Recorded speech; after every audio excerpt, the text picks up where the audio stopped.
Ribuan umat Katolik di Timor Leste berkumpul di Tasitolu pada sore hari 11 September 2025 untuk mengikuti misa peringatan 1 tahun kunjungan Paus Fransiskus. Para umat hadir dengan berbagai atribut yang penuh makna. Beberapa mengenakan kaos putih yang sama seperti yang dipakai saat kunjungan Paus 1 tahun lalu, sementara lainnya membawa payung berwarna kuning dan putih simbol khas Vatikan. Tidak sedikit yang membawa foto Paus Fransiskus selama kunjungannya di Dili antara 9 sampai 11 September 2024 sebagai kenangan dan penghormatan. Suasana misa terasa hangat namun juga haru. Banyak peserta tampak terharu karena Paus Fransiskus yang baru saja mengunjungi Timor Leste tahun lalu telah meninggal dunia pada 21 April 2025. Timor dala idatan hatudu bamundu kata ia raiki kidane. Ia liu rohan mundu nian.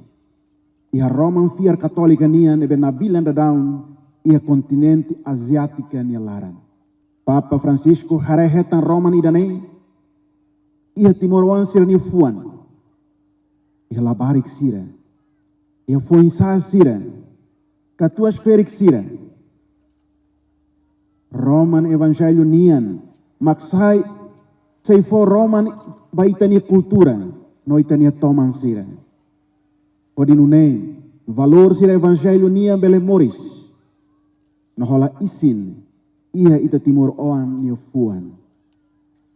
Pode transforma ita husilaran atau ita belemoris piari dadeit nebeho ilas timoroanian. Hoje, este convite ressoa ainda mais atual.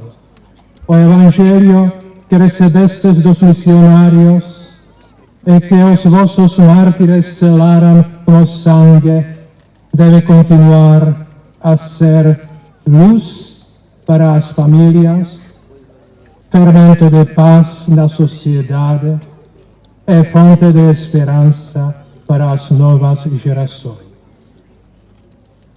Em nome do Santo Padre Leão XIV, asseguro-vos a sua proximidade, o seu afeto e a sua benção.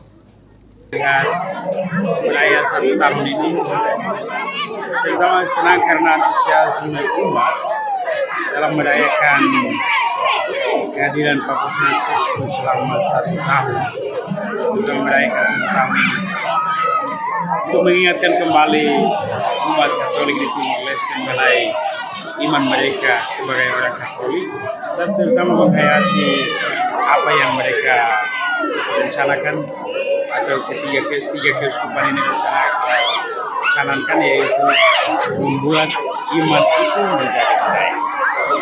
Saya dengan senang hati bisa berpartisipasi di misa ini dengan senang hati, sangat senang saya bisa membawa lagi suasana baru, suasana yang tahun lalu saat kunjung di Bapak kunjung di Timor Leste. Kami harapkan dari walaupun Papa sudah meninggal di dunia, tapi kami berharap bisa berdoalah kepada Timor Leste, bisa negara kami bisa maju. Kami juga di sini mendoakan Papa bisa tenangkan di surga. Ini yang kami harapkan. Acara peringatan ditutup dengan konser Jovem Barulho pada malam hari menampilkan lagu-lagu rohani dan penampilan dari berbagai kelompok seni lokal. Peringatan ini bukan hanya mengenang kunjungan Paus Fransiskus, tetapi juga menjadi refleksi bagi masyarakat Timor Leste akan nilai kasih perdamaian dan persaudaraan yang selalu ditekankan Paus selama kunjungannya.